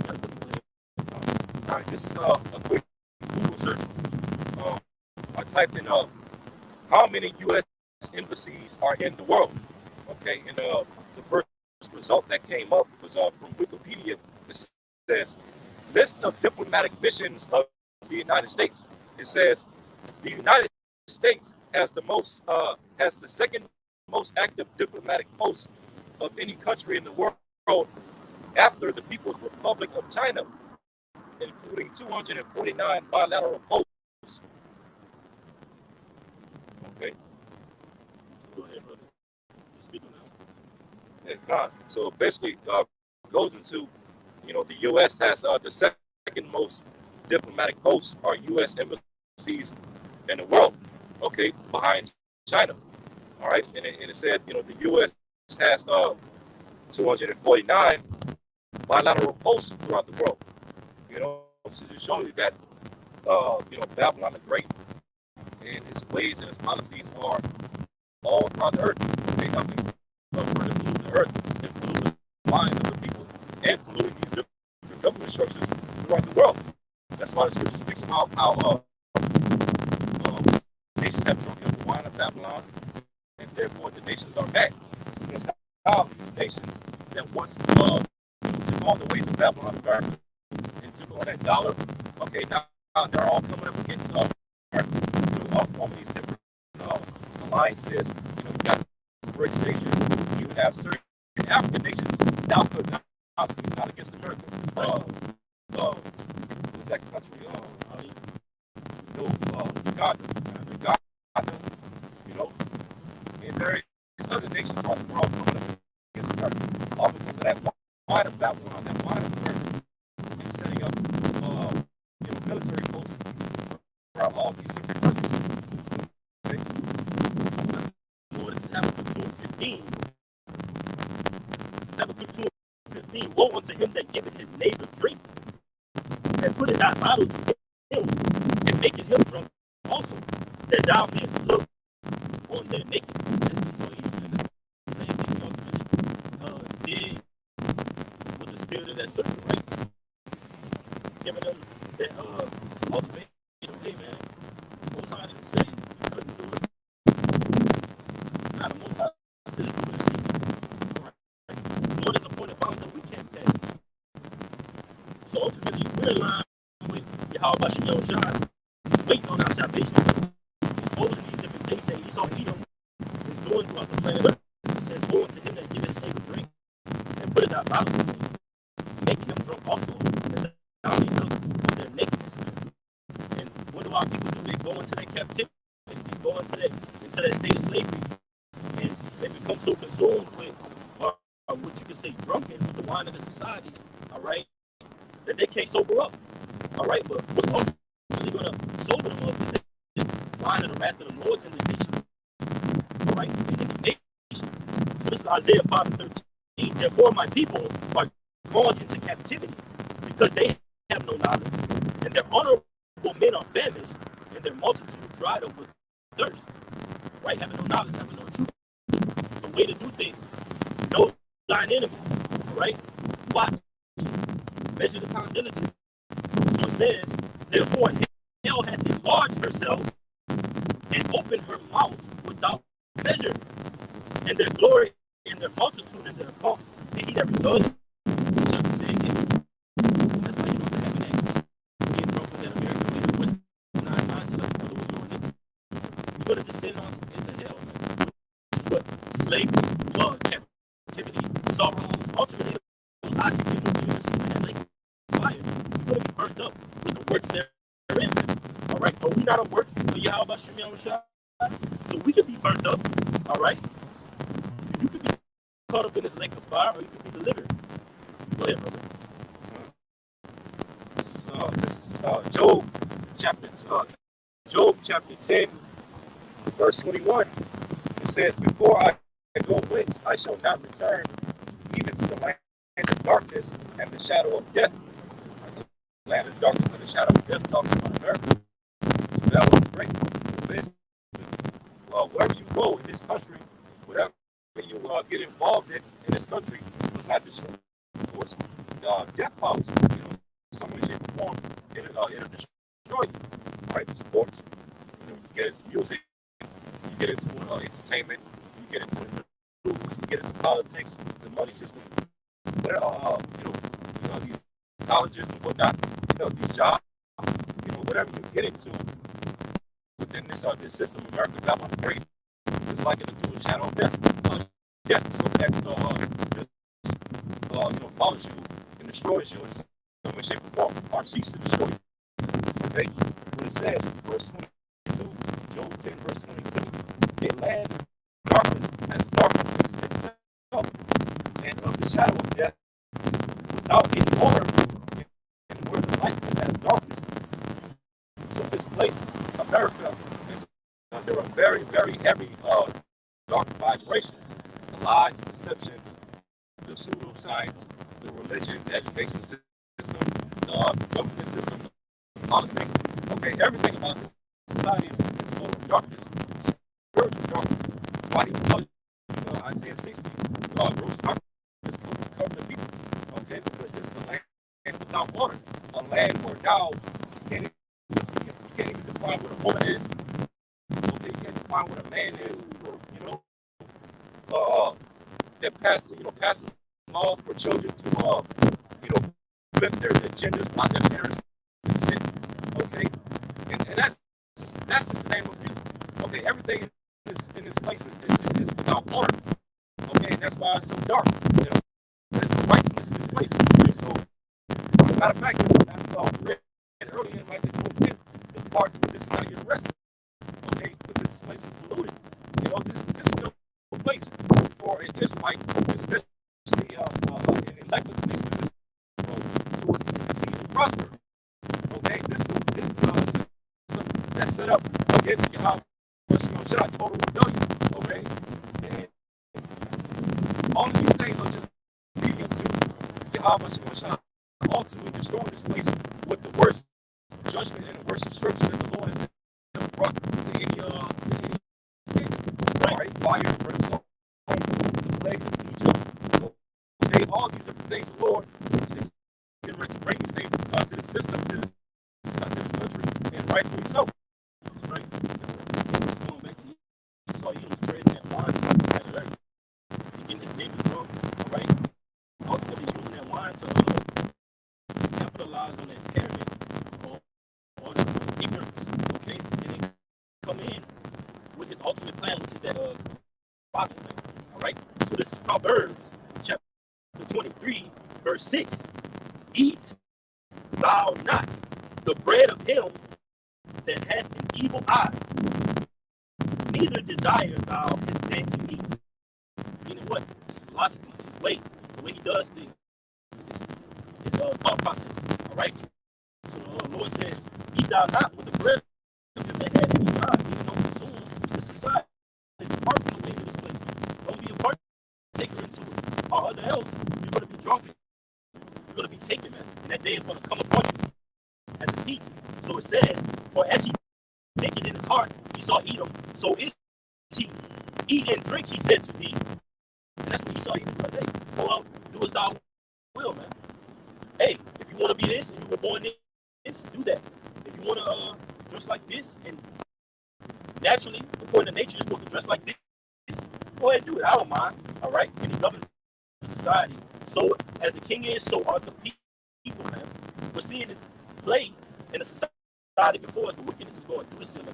And what's allowed in this society is just mind blowing. It's perfect. All right? It's flabbergasted. The things you see, the wickedness taking place. So it says, for as he thinketh in his heart, so is he. Eat and drink, said he to thee, but his heart is not with thee, because he's saying eat and drink. But over here he's whispering and saying, hey, look, they're over there getting full, man. About to go in for the kill. About to see their nakedness. All right? They're not going to have that cover. They're not going to have the heads like the Jewish that was going into beautifully brought out. All right? Us not being protected, man. Because we're not doing the will and we're not operating under the vibration of our power, man. So it says, verse 8, the morsel which thou hast eaten shall thou vomit up, and that's likened unto the truth. All right? You're going to ultimately be so consumed with the wines of this world that you start regurgitating and vomiting up. All right? You all sick. You all in disarray, man. You're not talking. You're not sound in the body. You're not at the sound doctrine. You know, with different needs. So it says, the morsel which thou hast eaten shall thou vomit up and lose thy sweet words, which is the truth, man. These sweet words, man. These rivers of living water, man. You're going to be all dried out, man. All right? Go ahead, brother. Can you read that out, that first piece, that first scripture you read? This is Psalms 23:6. Eat thou not the bread of him that hath an evil eye, neither desire thou his dainty meats. It's a precept to back that up. This is Isaiah chapter 55, verse 2. Like the Lord speaking to our people. Isaiah 55, verse 2. Wherefore do ye spend money for that which is not bread? Okay, he saw Edom's philosophy, his ways, his deception, his education, his politics, his money. Okay, our people literally spend their money on all those things, which is not bread. It's not bread unto them. Meaning what? It can't fill them up. It can't provide any solution for them. It can't give them the right guidance. Okay, no spirit, no life, no breath. Like the letter of Jeremiah goes into these different idols, right? Who can't give judgment, can't be a faithful witness. All right, they can't prophesy. None of those things. Like it says in Deuteronomy, other gods wood and stone. Where you shall find no rest. Yep, like it says Isaiah 55, verse 2.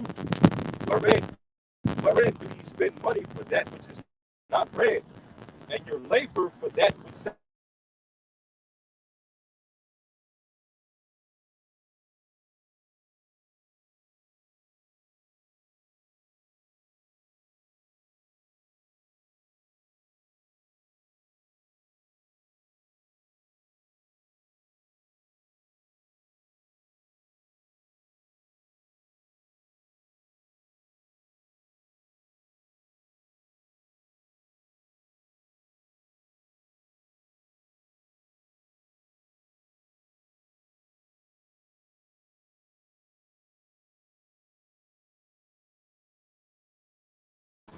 All right, we should be good.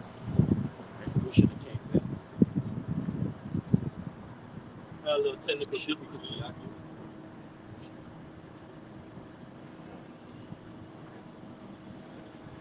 I'm just read it here. All right. Isaiah chapter 55, Verse 2 again, wherefore do you spend money for that which is not bread, and your labor for that which satisfies not? Yeah, so our people are, laboring and running to and fro, okay, in this system for things that don't satisfy them, for things that don't provide any comfort, any rest, no solutions toward them and their so-called communities, okay, because our people, going back to the curse of Deuteronomy, are groping to and fro for for things that's not true, basically. Okay, and that's why our people aren't getting filled up. Okay, they're not getting filled up mentally. They're not getting filled up spiritually. They're not getting filled up, even physically. Okay, because they're selling themselves for things that's not bread, that don't provide any solutions. It says, hearken diligently unto me, and eat ye that which is good, and let your soul delight itself in fatness. Right. Which is this truth, man. Yeah. Right. Swallow down wisdom and understanding, like Ezekiel goes into that whole road. You gotta the volume of the book, man. Right. You gotta digest it, and when you digest it, you gotta let it nourish you. You gotta let it let you grow, and you act stronger, man. That's what this truth does. It invigorates you. When you go into that word invigorate, it means to quicken you. All right? We're about to get those celestial bodies. So this truth is what's ultimately going to cure us, heal us, raise us up, quicken us. Those sweet words.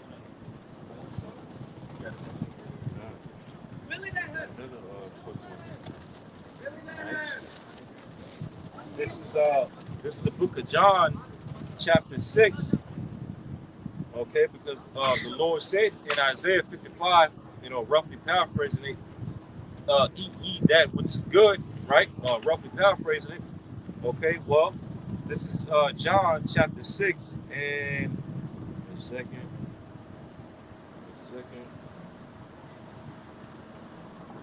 John 6 chapter, basically spoke about it's the bread of life. What is that?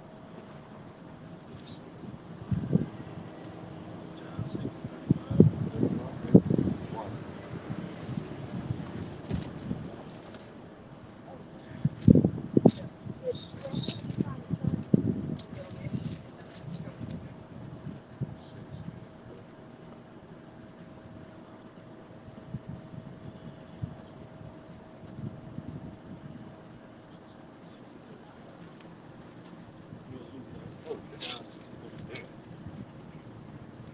I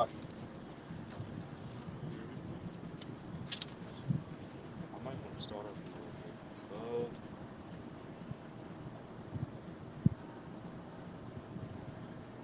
okay, Con, yeah, you can read 35. Can I start from 32? Con. This is John 6 and 32. Then Yahushua said unto them, verily, verily, I say unto you, Moses gave you not that bread from heaven, but my Father giveth you the true bread from heaven. Right. It says, yeah, because in the wilderness we ate the manna from heaven, which was an actual physical bread that the Lord sent to our forefathers in the wilderness from the heavens, that filled us up and stopped our people from complaining at that time. Go ahead. for the bread of the Most High is he which cometh down from heaven, and giveth life unto the world. And that's Yahushua speaking of himself. He's that bread, or that good thing that the Lord commanded us to eat, pursuant to what we just read in Isaiah 55. So Yahushua is ultimately that bread of life. Okay, that's going to fill our people up. Okay, that's going to fill them up mentally, spiritually, physically. Okay, and give them solutions and provide solutions and answers to all of our people's problems. Okay, go ahead. Verse 34. Unless you want to speak on it. John 6 and 34. Then said they unto him, Lord, evermore give us this bread. And Yahushua said unto them, I am the bread of life. I am the bread of life. He that cometh to me shall never hunger, and he that believeth on me shall never thirst. So once again, Yahushua telling them straightforward. He's that bread of life. He's that spiritual manna from heaven, okay, to fill us up in these outer days. The elect, that is, okay. So much to where, when we eat of Yahweh's spiritual bread, which is this knowledge, this wisdom, this understanding, we shall never hunger nor thirst again. We shall never hunger or thirst for answers. We should never hunger or thirst for solutions. We should never hunger or thirst for guidance, okay, as we're likened unto lost sheep in the scriptures, because Yahweh provides all those things unto us through his sacrifice, through his atonement, through his ministry, okay, and leads us back to the Father, I'm going to jump down. This is John 6:48. I am that bread of life. I'm going to start at 47. I'm going to start at 46, Bubba Kushah. John 6:46. Not that any man has seen the Father, save he which is of the Most High. He had seen the Father.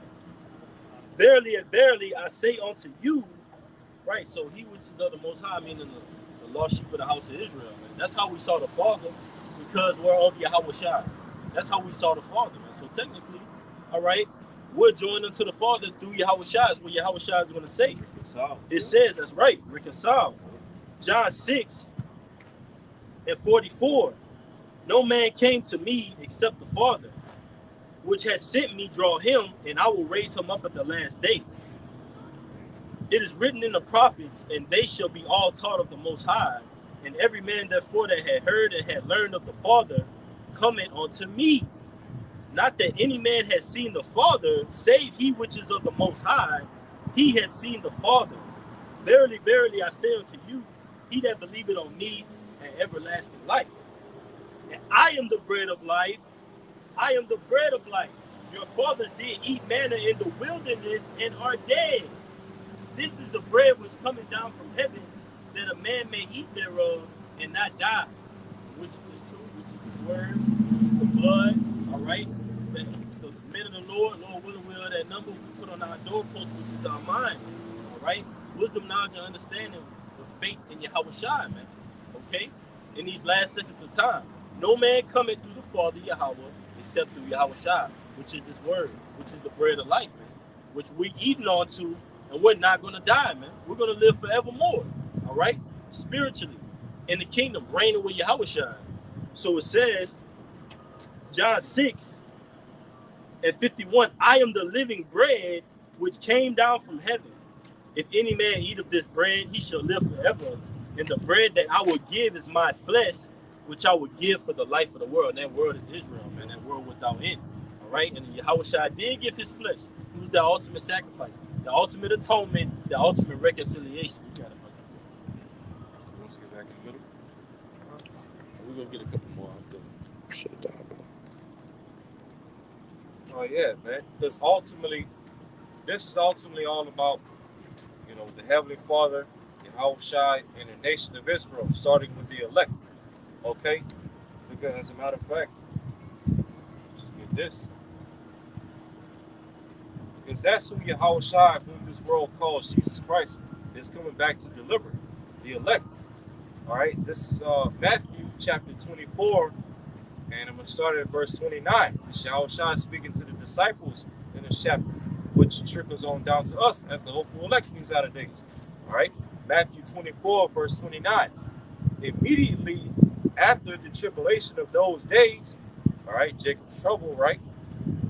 The sun shall be darkened, and the moon shall not give her light, and the stars shall fall from heaven, okay, the missiles, all right, and the powers of heaven shall be shaken. And how are the powers of heaven, all right, of these different rulerships of these heathen nations going to be shaken?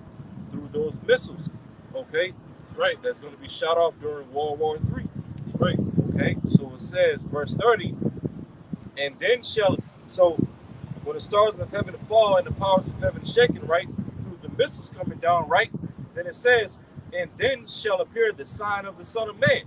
So as those missiles are going to be falling, that's when Yahweh Shai is going to appear in the midst of it, okay, to ultimately do what? It says, and then shall all the tribes of the earth mourn, okay, the tribes of Israel scattered throughout the four corners of the earth, because Jacob's going to be catching hell, and those days, right? That's why I say the tribulation. It says, um, and then shall all the tribes of the earth mourn, and they shall see the Son of Man coming in the clouds of heaven with power and great glory. That great fathership, that's right, spoken of in 2 Ezra 13, likened unto a mountain, right? And it says, verse 31, and he shall send his angels with the great sound of a trumpet, and they shall gather together his elect from the four winds and from one end of heaven to the other. So as those missiles are going to be falling down, Yahushua and the holy angels are going to appear in the heavens, crack the clouds, so to speak, with great power and great glory. Okay, then Yahushua is going to send the angels throughout the four corners of the earth to gather the elect, to deliver up the elect in the midst of those missiles falling down. Okay, and the elect being the nation of Israel. Okay, Isaiah 45 and 4. Israel is the elect. All right, it tells you plain and simple in that verse. But then when you go to Romans 11 and 7, it tells you that amongst the nation of Israel, there's an elect amongst the nation of Israel. Okay, so Yahushua is coming back to gather the elect of the nation of Israel from throughout the four corners of the earth when he returns. Hey, this is Psalms chapter 2, verse 1. Psalms 2 and 1. Why do the heathen rage and the people imagine a vain thing? The kings of the earth set themselves, and the rulers take counsel together against the Lord and against his anointed, saying, and this is ultimately Psalms 83, backing that up too, man. All right? The heathen rage and the people imagine a vain thing that they're going to be next up in rulership to put the Lord's chosen people into slavery, man. Not this time, man, pertaining to Deuteronomy 30 and 7, what the brother brought out. Now these curses are going to be upon our enemies, man. That was kind of like the main topic of the lesson we've been going into, man. Esau, Edom being taken out of power, these other nations, and their treacherous deeds against us not going unpunished. So it says, verse 3, let us break their bands asunder and cast away their cords from us. He that sitteth in the heavens shall laugh. The Lord shall have them in derision. So the Lord is going to be laughing at the plans and ultimately the attempts of Esau, Edom, and these heathen nations. The Lord's not going to lift up any sword. The brother quoted 2 Ezra 13 chapter, or any instrument of war that shows you how glorious our power is going to come back and stand on our behalf. Great counselor, all right? Redeemer. The government shall be upon his shoulders, man. Yahushua. It says, Psalms 2 and 4, he that sitteth in the heavens shall laugh, the Lord shall have them in derision. Then shall he speak unto them in his wrath, and vex them in his sword displeasure. Yet have I set my king upon my holy hill of Zion. I would declare the decree. The Lord has said unto me, thou art my son. This day I have gotten you.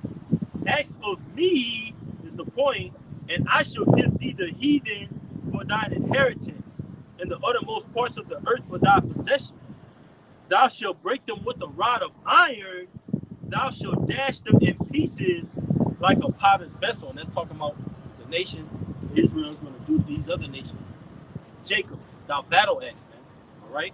We're going to break these other nations into shivers, man.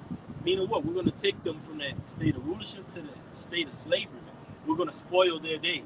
We're going to crash their party, man, so to speak. All right? We're going to foil their plan. Do Yahweh while Yahweh shine. You got it, brother. I got one. This is Psalms 7 and 16. His mischief shall fall, his mischief shall return upon his own head, and his violent dealing shall come down upon his own plate.